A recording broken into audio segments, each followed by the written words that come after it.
kufanya kazi ya Mungu, ni upatano gani, ni agreement gani umeweka na Mungu ambaye unasema huu mwaka mimi nataka kuishi hivi, nataka kukaa hivi katika honda ya Mungu, anielekeze katika njia zake ili niweze kuelewa mpango wake na niweze kujenga tabia ambayo itakayoniwezesha kuunganika na wale ambao watakao mlaki Mungu mawinguni. Ni sawa ya kwamba matatizo yako mengi katika ulimwengu, na shetani tunaambiwa ya kwamba tunaposoma njumbe za Mungu nasema ya kwamba vile ambavyo siku zinapozidi kukaribia kipindi cha mwisho, vivyo hivyo shetani na yeye atazidi kurindabu his punishment, his delusions to the people of God. Kwa hivyo it means tunavyokaribia mwisho wa dunia, vivyo hivyo safari inazidi kuwa ngumu. Sasa itakuwa rahisi kwa njia gani? It is only kujipatanisha na Kristo akupe uwezo ili uweze kushinda kama vile yeye alivyofanya nini? Alivyoshinda. But for you to stand alone, uwezi na utashinda. Ni lazima utegemee nguvu za mwana wa Mungu ambaye ni Yesu Kristo, akutie uwezo wake ili akuwezeshe kushindana na mambo yanayokuja katika ulimwengu huu. Tunaona ya kwamba katika ulimwengu dunia zinazidi kuunganika kwa pamoja. Unaposoma katika kitabu cha Psalms ngapi? 2. Hebu tusomewe hiyo 2. Tuangalie kawazo kidogo. 2:1. Yule amefika anaweza tusomea. Hili ni jambo ambalo tunaliona linafanyika katika ulimwengu, na tunaona vile ambavyo serikali za dunia, viongozi wa dunia wanavyopatana. Kusudi lao ni nini? Haswa watu wa dunia wengi watasema ya kwamba wanajaribu kuleta dunia katika uzuri wake ili watu wakaweze kuwa na maisha mazuri, lakini kusudi lao ni hili ambalo andiko linalosema. Inasema nini? Mbona mataifa wanafanya ghasia? Mbona mataifa wanafanya ghasia? Na makabila wanatafakari ubatili. Na makabila wanatafakari ubatili. Wafalme wa dunia wanajipanga. Wafalme wa dunia wanajipanga. Na wakuu wanafanya shauri pamoja. Na wakuu wanafanya shauri pamoja. Juu ya Bwana na juu ya Masihi wake. Juu ya Bwana na Masihi wake. Maranatha. Hakuna kitu kingine.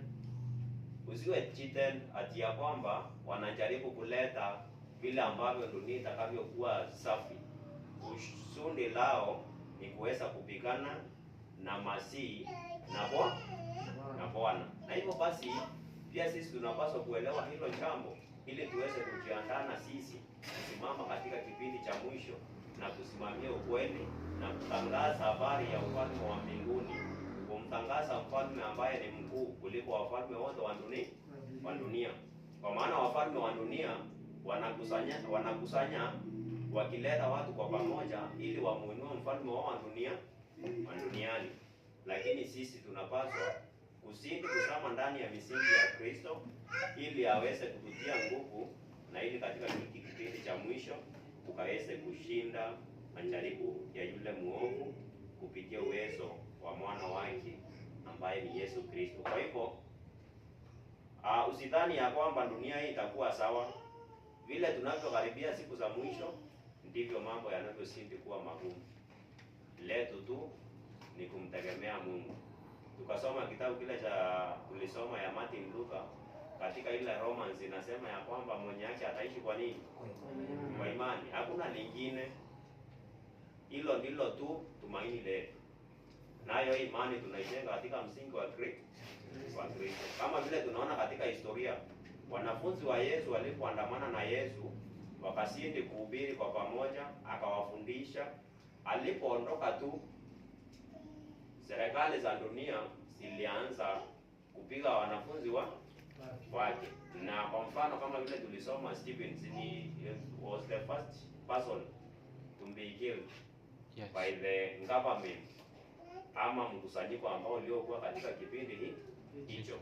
Kwa hivyo tunaona ya kwamba hata sisi wakati ambapo watakaposimamisha mfalme wao Hivyo basi na sisi itahitajika katika dunia tueleze, je, mfalme wetu ni nani?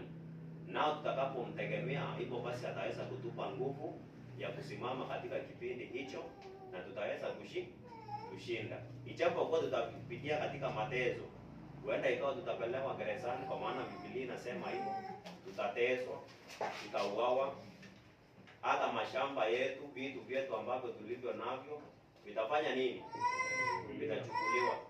Hiyo maana unaporudi katika kitabu cha Ayubu alipoletewa habari ya kwamba vitu vyake vimeharibiwa na mambo yake yote na urithi wake wote umekuwa destroyed, alisema nini? Kuna jambo ambalo alisema, na nilikuja bure na nitarudi bure.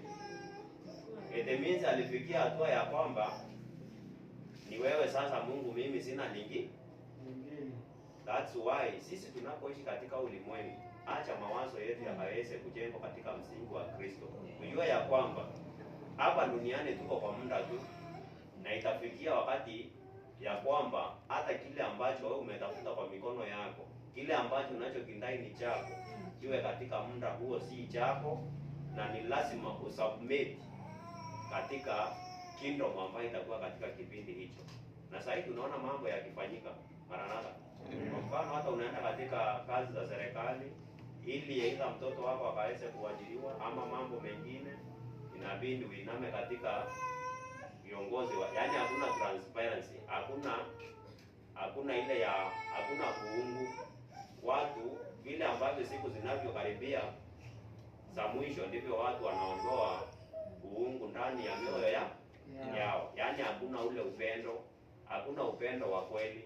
Utapata ya kwamba hata ufanyie mtu chochote kibaya, lakini anakuchukia. Sasa unauliza, je, huyu mtu mbona ananichukia? Nimemfanyia nini? Hata ila hamjawahi patana na yeye, lakini anakuchukia.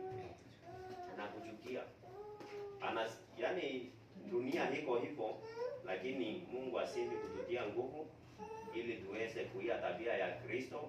Kwa maana Kristo aliudhiwa, alifanyiwa tendo lote mbaya, lakini hakuwahi kunena jambo mbaya. Kama vile tunaona Ayubu, hayo mambo yote yaliweza kumfanyikia, lakini neno la Mungu linasema hakuna jambo mbaya lilitoka kinywani mwake kuhusiana na